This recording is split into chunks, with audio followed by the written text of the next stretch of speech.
అందరికీ నమస్కారం, శుభోదయం.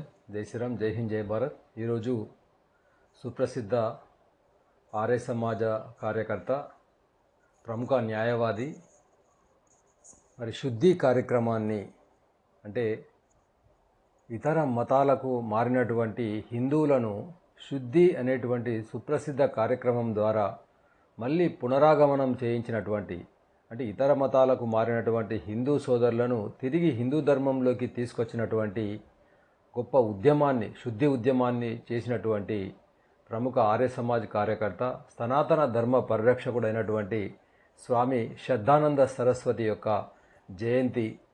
వారి జయంతి సందర్భంగా ముందుగా వారి పాదపద్మాలకు పుష్పాంజలి సమర్పిస్తూ వారి గురించి కొన్ని సంఘటనలు గుర్తు చేసుకుందాం. 1912 సంవత్సరంలో పంజాబ్ ప్రావిన్సులోని జలంధర్లో వారు జన్మించడం జరిగింది. న్యాయవాద వృత్తి పూర్తి అయిన తర్వాత ముఖ్యంగా ఆర్య సమాజ స్థాపకుడైనటువంటి స్వామి దయానంద సరస్వతి యొక్క ఉపన్యాసాలకు, వారి యొక్క కార్యక్రమాలకు ప్రేరేపితుడై ఆర్య సమాజ్లో చేరడం జరిగిన తర్వాత అనేక రకాలటువంటి ఉద్యమాల్లో పాల్గొన్నారు. కాంగ్రెస్ పార్టీలో కూడా పాల్గొనడం జరిగింది. అయితే 1917 సంవత్సరంలో వారు సన్యాసం స్వీకరించడం జరిగింది. అంటే సన్యాసం స్వీకరించడానికి ముందు వారి పేరేంటంటే మున్షిరామ్ విజ్. అయితే సన్యాసం స్వీకరించిన తర్వాత అనేక రకాల కార్యక్రమాల్లో పాల్గొంటూ రాజకీయ స్వాతంత్రోద్యమంలో కూడా పాల్గొన్నారు. అయితే 1919లో జలియన్ వాలాబాగ్ అమృత్సర్లో దుర్ఘటన జరిగినప్పుడు అమృత్సర్లోనే దీనికి వ్యతిరేకంగా ఒక కార్యక్రమాన్ని, సమావేశాన్ని, ధర్నా కార్యక్రమాన్ని జరపాలి అని పిలిపివ్వడం జరిగింది. కానీ దానికి కాంగ్రెస్ పార్టీ ఒప్పుకోలేదు. దానివల్ల వారు ఏం చేశారంటే అమృత్సర్లో తానే అధ్యక్షత వహించి ఆ కార్యక్రమాన్ని, ఆ దుర్ఘటనకు వ్యతిరేకంగా కార్యక్రమాన్ని జరపడం జరిగింది. అది వారి యొక్క గొప్పతనం. అంటే దేశానికి వ్యతిరేకమైనటువంటి దుర్ఘటన జరిగినప్పుడు ఆ విధంగా ఒక సక్రమమైనటువంటి కార్యక్రమాన్ని నిర్వర్తించడం జరిగింది. అదేవిధంగా 1923 లోపల మనం ఇప్పుడు ఇందాక చెప్పుకున్నటువంటి శుద్ధి కార్యక్రమాన్ని ప్రారంభించడానికి ముందు భారతీయ హిందూ శుద్ధి సభ అనేటువంటి సంస్థను ఏర్పాటు చేసి వేలాది మంది హిందువులను మళ్ళీ పునరాగమనం చేయించడానికి పూనుకోవడం జరిగింది. వేల మందిని హిందూ ధర్మంలోకి తీసుకురావడం జరిగింది. ముఖ్యంగా ముస్లింలుగా మారినటువంటి మల్కానా రాజపుతులను తిరిగి హిందూ ధర్మంలోకి వారు తీసుకురావడం జరిగింది.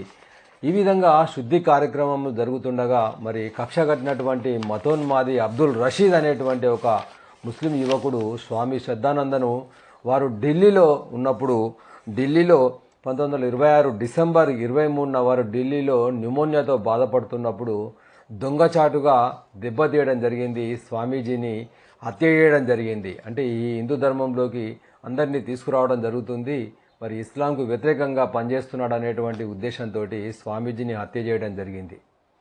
అంటే ఈ విధంగా హిందూ ధర్మ రక్షకుడుగా, హిందూ సనాతన ధర్మ రక్షకుడుగా వారు అనేక కార్యక్రమాలను తీసుకోవడం జరిగింది. అయితే కొసమరిపోయిందంటే ఈ కొన్ని రోజుల క్రితమే మహాత్మా గాంధీ హత్య జరిగిన తర్వాత కూడా వారు ఏమన్నారంటే అబ్దుల్ రషీద్ అనేటువంటి వ్యక్తి నాకు సోదరుడితో సమానము అని చెప్పడం జరిగింది. కానీ ఈ విధంగా స్వామీజీ హత్యను ఏమాత్రం కూడా ఖండించలేదు. ఇది గాంధీజీ యొక్క జీవితంలో స్వామి శ్రద్ధానంద పట్ల వ్యవహరించినటువంటి తీరుకు నిదర్శనం.